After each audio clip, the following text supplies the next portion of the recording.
first semester of calcium, the development for students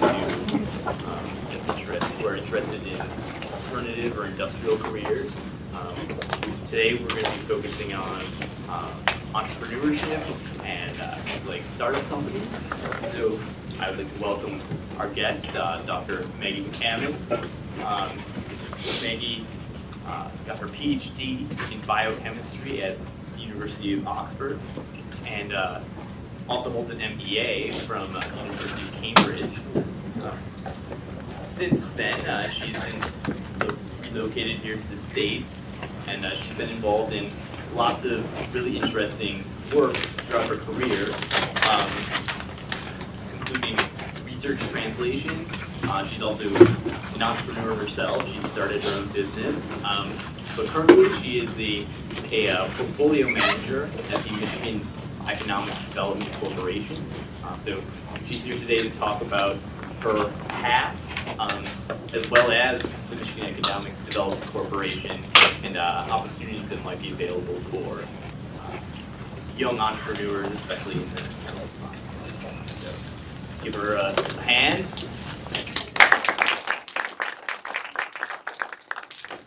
So I've got a bit of a sissy accent.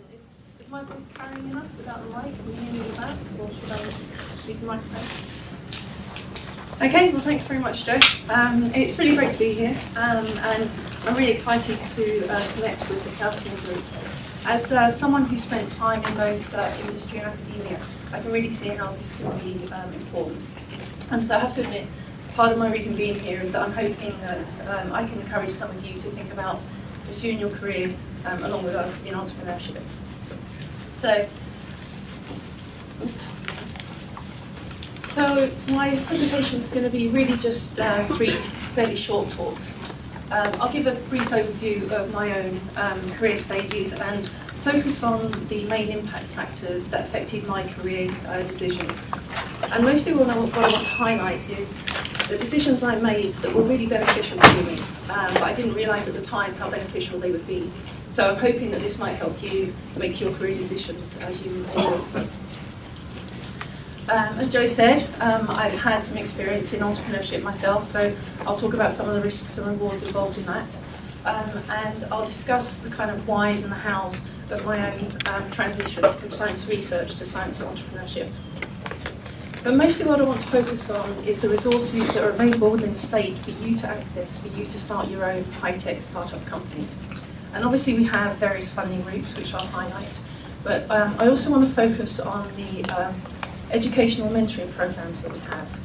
And that's because when I was running my own business, at the beginning I really didn't appreciate how valuable these kind of resources would be.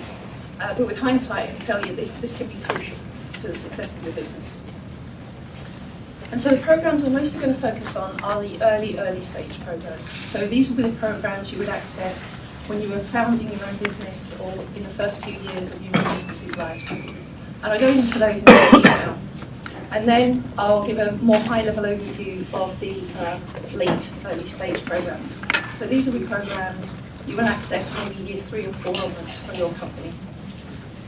And the reason for that is, even though you don't need to know the details of the early stage programs yet, it's really important that you know that they exist and that you understand some of the basics, because you'll have to incorporate planning for these programs and strategies for these programs in the future.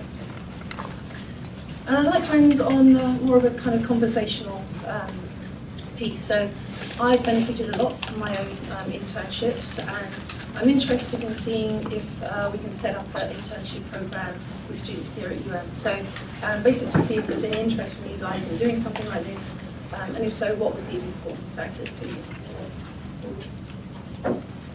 So in terms of my own career, I was something of a latecomer to science. So in England, we leave school at 16, and then we go to college between 16 and 18 and do A-levels or advanced levels. And the idea is that the A-levels prepare us to go to university and study these subjects at degree level. When I left school at 16, I did my A-levels in art subjects. So I did English, economics, and sociology. And it didn't take me long in this program to realise that I really didn't want to go on and do a degree in any of these subjects. So I had to have a real think about where I wanted my life to go and what excited me. And I found that what really excited me was science. So at the age of 18, and with no science A-levels, I applied to do a bachelor's degree in biotechnology at University of Westminster. And the interview process for this was pretty interesting. So I don't think any of the science professors had ever had to deal with reference letters from economics lecturers and English lecturers. So it took some time, but eventually we convinced them to let me have a try. So I started my bachelor's degree, and catching up with the theory wasn't too bad. I could do that with some hard work. But the difficult bit was catching up with the practical experience. I basically had no meaningful lab experience whatsoever.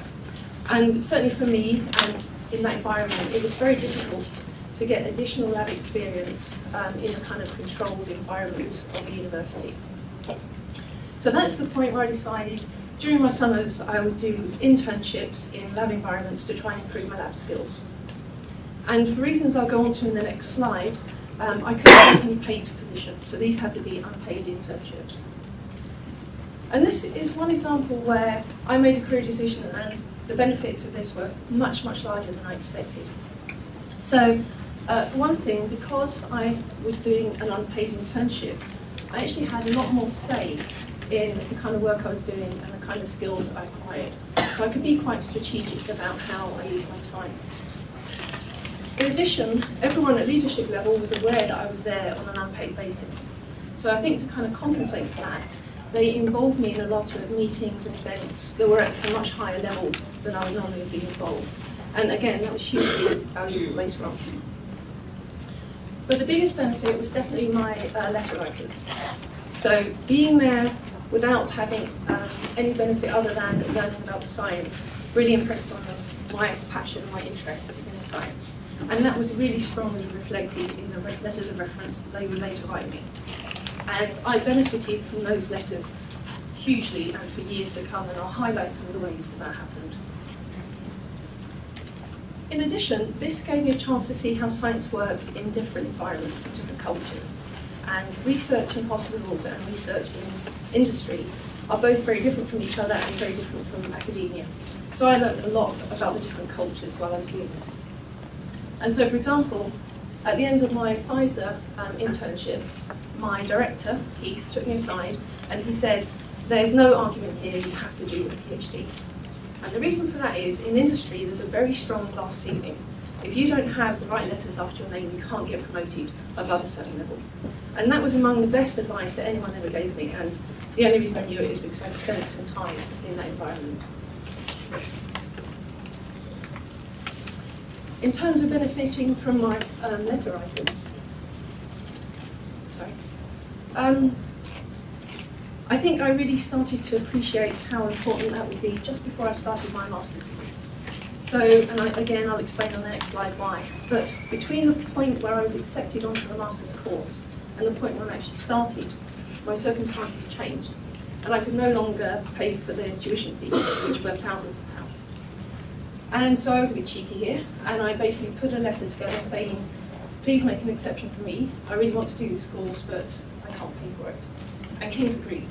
And the reason they did that is the strong letters I had from my internships and the support they had that I was really passionate about in the science.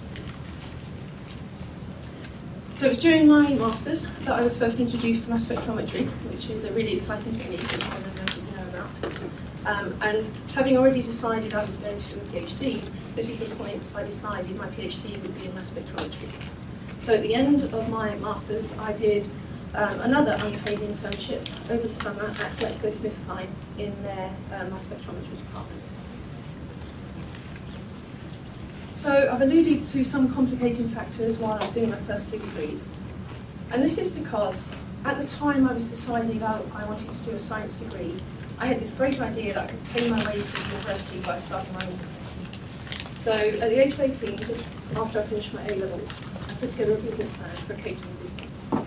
And this plan was then funded by the Prince's Trust, the London Enterprise Agency, and a bank loan. And again, I was incredibly lucky here. So I submitted my application to the Prince's Trust for a loan of £2,000.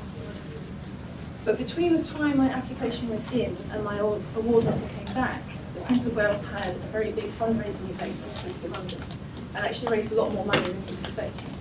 So when my award letter arrived, I had my £2,000 loan, but they'd also added a £2,000 grant that I hadn't even asked for. So that was really nice.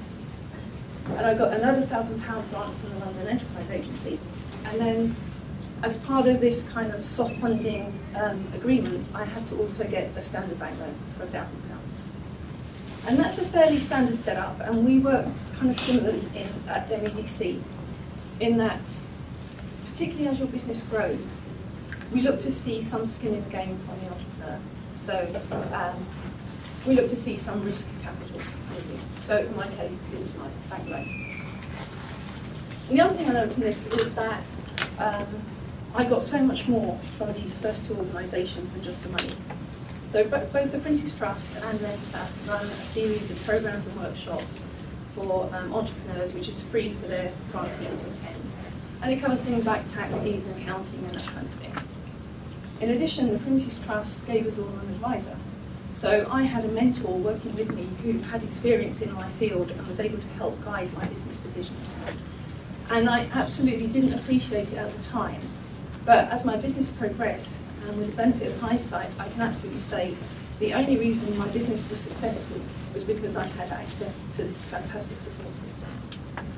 So when your time comes and you're looking to find investors or board members or other stakeholders for your companies, really focus on finding people who appreciate the unique difficulties you face having a startup business and within your area of expertise. So you might say, why would I start a business degree why would I start a business when I started a university degree? And I had two main reasons for this. The first was I knew it was going to be tough catching up and then keeping up with a science degree without having a science background. So I needed a job where I could work when I chose to, but when I had exams or if I found I was falling behind, as my own boss, I could choose not to work. And I cannot overemphasize how totally wrong that turned out to be. As someone who is self-employed, you absolutely never get to choose whether you go to work. You are always working. And you can't be sick like a general job, or you can't take a vacation because you've just got too much riding on it. And it's a very true saying that as an entrepreneur, you get to choose which 18 hours a day you work, and you'll be working a lot of hours. Now, I realise that might sound a bit demoralising in itself, but my second reason, and this is really important, was that I thought I'd earn more money per hour working for myself than working for someone else. And that was completely true. And so to underscore that, I earned more money as an undergraduate working part-time on my business than I am now with 4 degrees and 10 years experience in my field. I paid off my grandmother's mortgage by the time I was 22, and I sent my mother and my grandmother on their first overseas vacations. Now, I couldn't go on any vacations. I had to work, but I had the money to send them. So what I really want to stress here is, I'm not suggesting you set out or anything like that, but bear in mind it's very much a double-edged sword. Entrepreneurship is very much risk and reward, but the rewards can be astounding. So this impacted my career path in several ways. For example, this is the reason I had to take unpaid internships, because the support systems I got from the Prince's Trust and Mentor were free, but only if I didn't have another income source. So my reasons for doing an unpaid internship were not that pure, to be honest, but the benefits from it were enormous.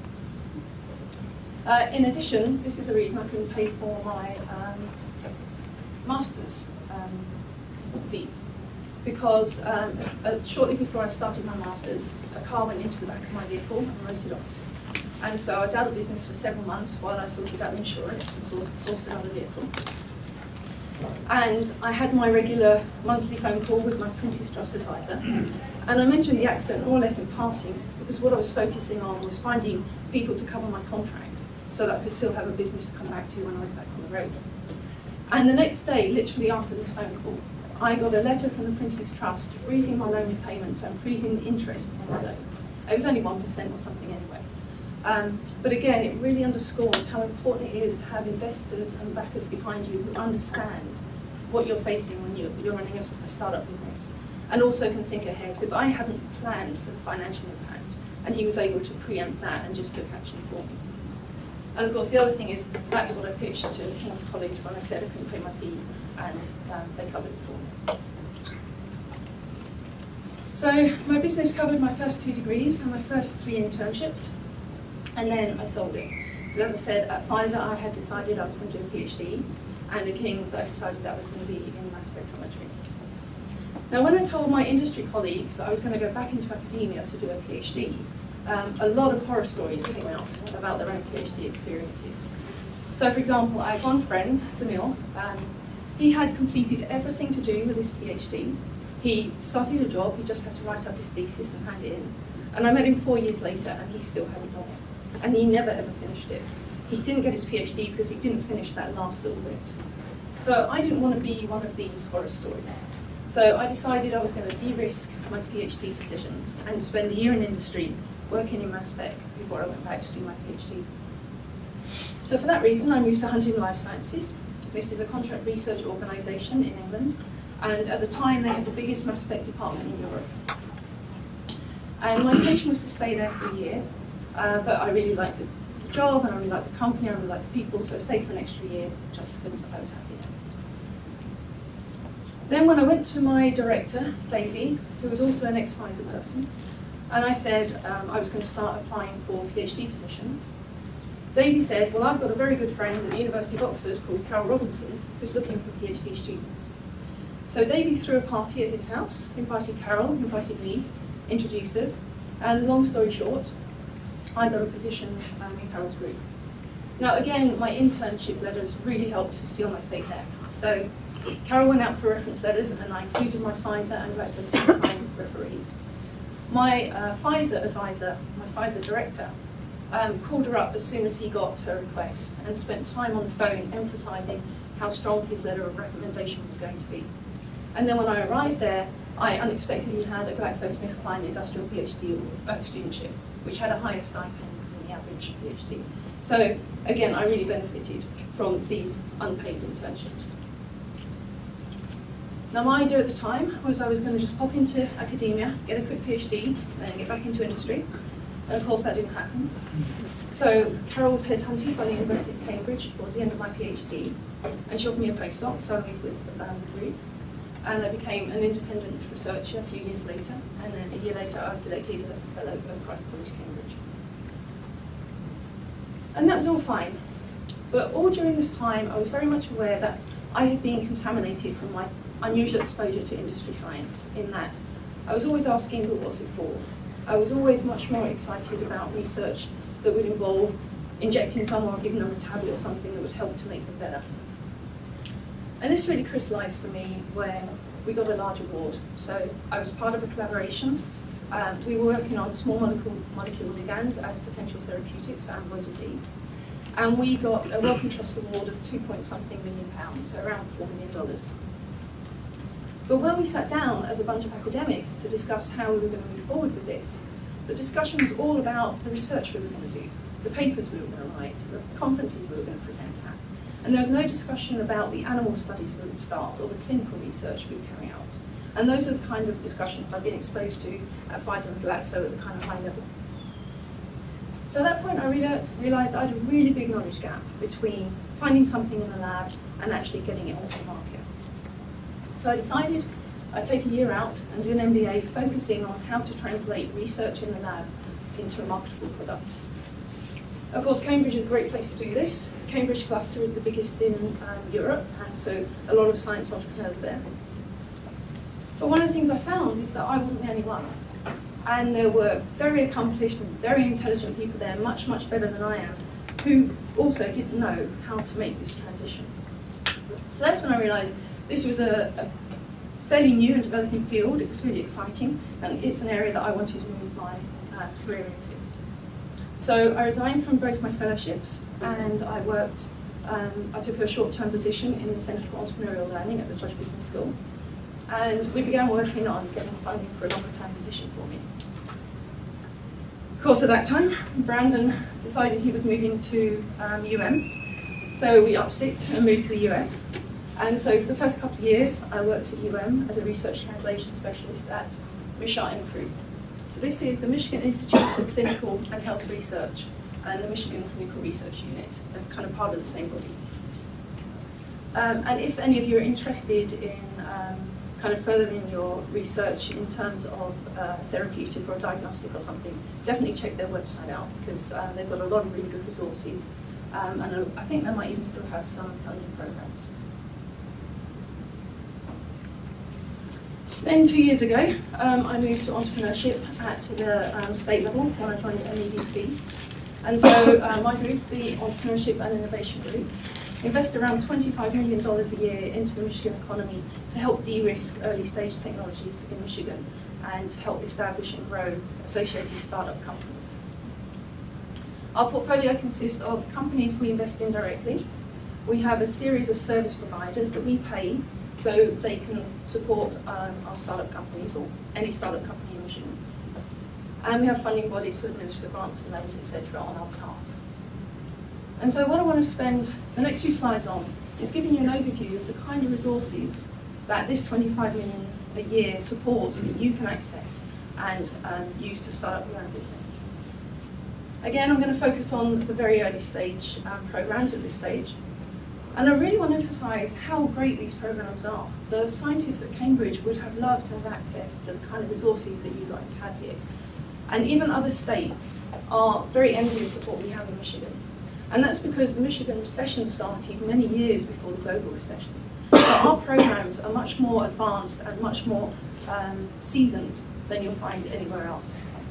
And this is hugely important, especially in the commercialization of academic research, because that is so competitive. Every university in America is trying to commercialize its research, and none of them have access to the kind of state resources that the universities within Michigan have. And of course, I don't expect you to take my word for it. There are a series of studies out there that show that we're number one for recovering from the Great Recession, number 3 for high-tech job growth, number 6 for the fastest growing economy. And all this activity has meant in the last 10 years, we've seen a 15x increase in deal flow within Michigan. And that translates to more than $1 billion circulating within Michigan, spread among 30-plus venture capital funds. And over the last 10 years, that has improved our ranking with other states up from 25 to 11. So we're almost a top 10 VC state. So we have a lot of programs within UM that we fund, but I'm not going to go into those because you probably already know about them or have people that can help with those. I think it's more useful to you to talk about the programs that are available outside the university system that you might not know about otherwise. So if you have an idea or you have a technology that you think might have some commercial potential, your first port of call should always be the SBDC tech team. This is a Small Business Development Center tech team. And if you're interested in entrepreneurship at any level, you should really get to know these people, because they are right at the center of high-tech, early-stage entrepreneurship across the entire state of Michigan. They have a team of about 10 people who are experts in different areas of technology, and they can help you with things like accessing capital, the nuts and bolts of how to run a company, the kind of resources that I got from the programs from Quincy's Trust and Limited that were so important to my business success. And again, often the theme of our funding is urgency. And this is really, really important. From the second you start your business, you are, the clock is ticking. You have to move.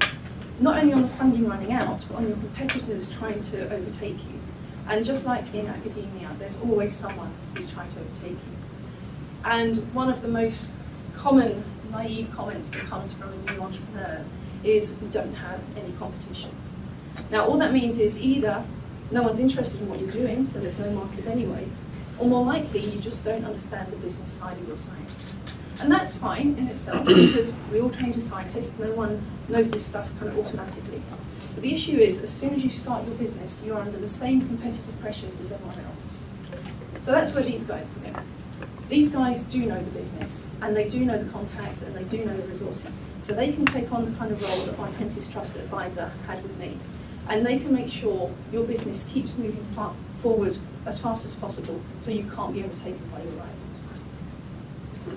As I say, they're statewide, so they travel around the state.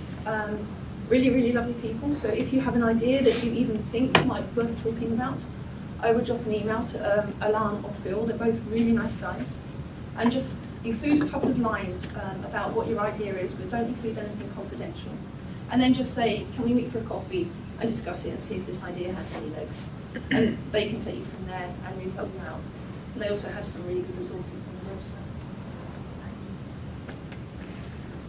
So staying with the theme of urgency, we also have funds that enable our startup businesses to access accelerator services that most startup businesses couldn't afford at such an early stage. So one example of this is the Business Accelerator Fund. This is a grant of up to $50,000 that gets paid directly to a service provider. So this is for an engagement with a legal firm or a manufacturer, and most engagements tend to be under $10,000. So the idea is that as your business grows and as the needs of your business change, you can go back to the fund over and over again to access the services you need to make sure your business keeps growing quickly until you access the full $50,000.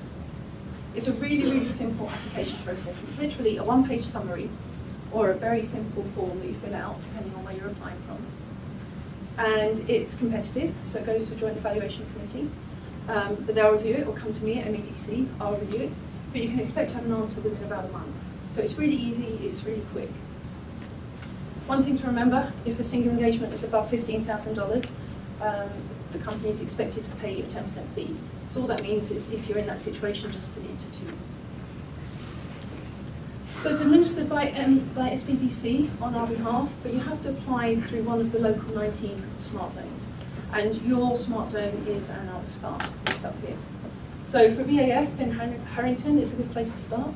And just for general advice, Mike Flanagan is a good contact to have. So Mike is ex-MEDC, so he understands the statewide issues as well as the local issues. So he can be a really good resource. So you're a new CEO of a new high-tech startup company. Chances are you have to do some significant research and development on your initial discovery to optimize it for commercialization. And so we have funds in place that can help you do that. The University Commercialization Fund is administered by Invest Michigan on our behalf. And again, it's a grant up to $50,000. And this goes to, can go into your lab or into your company, depending on what stage you're at. And it's for any technology that originates from any of the 15 universities within Michigan. And this is a kind of soft introduction to VC. So, for example, although a cash match is required, they're very, very soft about it. So they will consider federal funds, or they'll consider non-profit funds for that cash match. You have to be at TRL 3 plus or more, so you have to have some kind of proof of concept, and you can apply twice a year. This is run by Charlie Moret, but if you're submitting from a university position, if you haven't set up your company yet, you have to apply through your local tech transfer office. Or if you set up a company and you have an option on a university technology, you can apply directly to Charlie. You might find that some of the R&D you have to do on your technology can't be done within your own lab, or maybe can't be done within your own department or even your own university. So to help situations like that, we have the SKIP TCA program. And again, the focus is on acceleration. So you're a new CEO, you've got a new startup company, you probably don't have contacts within other universities to start up research projects in their group to help your discovery. And if you do, you probably don't have the funding for it. So this program can help find contacts, make introductions, and they have a £40,000 grant, which is a matching dollars grant, to help cover the cost. And what's really good is the universities for this program have agreed to waive their indirect costs, so that's another big saving for your company. Another program that might be interesting, so SIA. This is an internship program for companies that is kind of matching grant program for a 12-week internship. So if you're interested in interning, you might be interested in applying to be an intern for this program, or if you have your own company and you want to grow your personnel pool quite cheaply, this might be a good program to access. So that's the last of my early stage slides. And there are a lot more programs. That really is just a kind of foundation. But once you start looking into those programs and getting in touch with those people, they can help guide the kind of specific needs for your individual company. Just one comment on space. So starting a company and growing a company can be really lonely and really stressful. So I definitely recommend getting space in an incubator or accelerator so that you've got people around who are like-minded, and you have the camaraderie and you have the moral support. You have plenty. There are loads of incubators and accelerators in Ann Arbor, so this is just 2 of them. If you're looking for a particularly student experience, the Tech Hub Accelerator is a student-only incubator. I know some of you are interested in software particularly, so the Desai Accelerator focuses on software companies. That's open to faculty and students, and they have great space in downtown Ann Arbor. They have funding. What's really good is these free programs that they run. They've only been going for a short time, but they have been hugely successful. As I say, you don't have to pay for them, even faculty don't have to pay for them. And it's run by Kelly LePierre, and she's very well connected, and she really knows what she's doing. So I'm just going to skip through the next few slides very quickly. These are the kind of programs you would access as your business starts to get some traction. So pre-seed fund, this gives investments of up to $500,000 into your company. It's a bit more grown up than the University Commercialization Fund, so it's only loan or equity, there are no grants. The matching dollars have to be from the co-investor, so you can't use federal or non-profit dollars. But they will give you really good terms. So they'll match the terms of your investor, or if you don't have an investor and you're putting the money up yourself, they'll give you really good market standard terms. It's run by Charlie Moret, who is a fantastic person. He really knows his stuff, really well connected. He's also a very, very stringent steward of taxpayer dollars. So his standards are incredibly high, in a good way. So I would definitely recommend, before you apply for this, use the free resources from SBDC to prepare your application and your pitch. And just going through this process will really strengthen the business.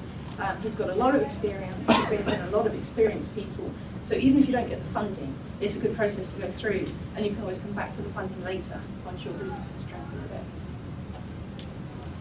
Emerging Technologies Fund, I'm not going to go into that too much, but basically if you have anything that is going to go into a human being, be it a drug or a device, you are going to have some clinical research in your future. So that tends to be funded by SBIRs and STTRs, which are federal grants, and we have some matching programs for that. We also have programs that can help you write your SBIRs and your STTRs to increase your chances of success. And we also have a clinical research unit that focuses on helping small businesses carry out clinical research. And this is the last of my program slides. Once you start thinking about getting your first customer, we have a program that can do a exhaustive market search, look at new customers, look at how to expand old customers.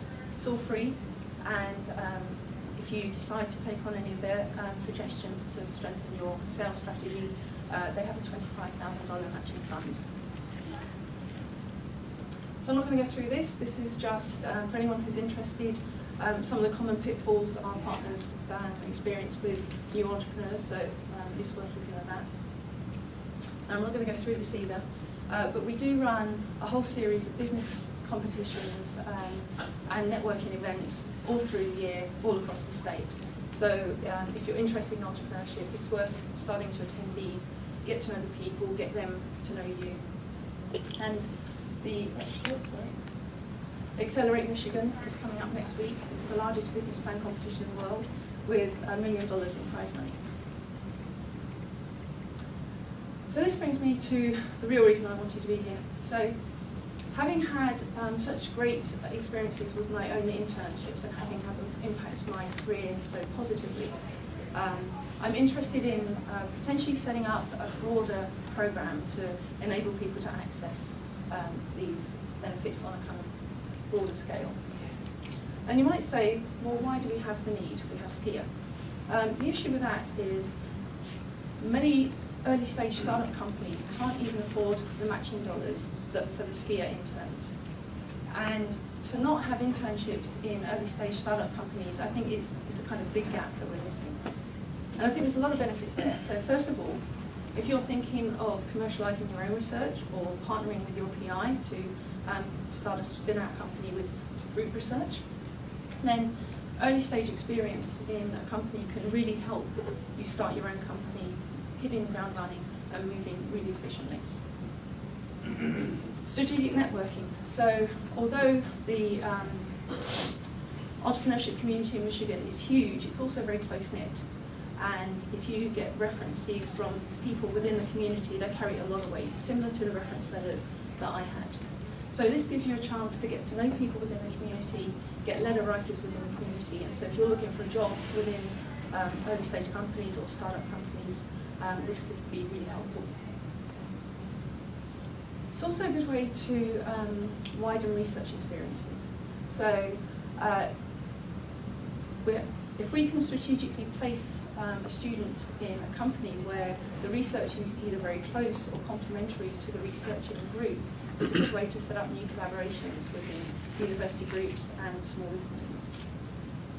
And of course, some people want to go for an academic career and want to put out faculty applications. And I can't believe that this wouldn't be a good differentiating factor for that too. So, as I said earlier, every university is trying to find ways to commercialise their research. So this is a really good way to differentiate your faculty application. So, as part of looking into this, I asked a few organisations about whether they would be interested specifically in internships from Chemistry, and I got a hugely positive response. So these are just a couple of the companies in our portfolio. These are both cancer companies. Charlie from Pre-Seed and Phil and Alarm from SBDC. When Mike pitched it to the Spark people, the words he came back with was, they are salivating. And Endeavour is a different opportunity, but I think it's, again, a really exciting career opportunity, so it's worth looking into. So I think the bones of a programme are there, if there's interest and if it's something that people want to follow up on. But I've now stopped asking because I don't want to move this forward until we have something more solid in place. So basically what I'd like is feedback from you guys on, is there any interest anyway in doing an internship? And if there is, what kind of factors would be important to you in taking an internship?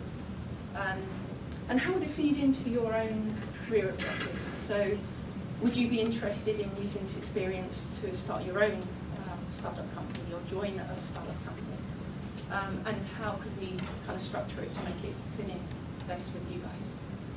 So I'm going to end there, and I kind of appreciate feedback in any form, so we can either do a kind of one-on-one kind of now, or you can email me. There's my email address. If you have any ideas, you can walk away and then later you think, oh, here's something that is worth thinking about.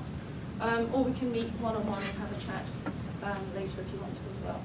So I'll stop there and say thank you very much for your time, and thanks again, Joe, for organising this.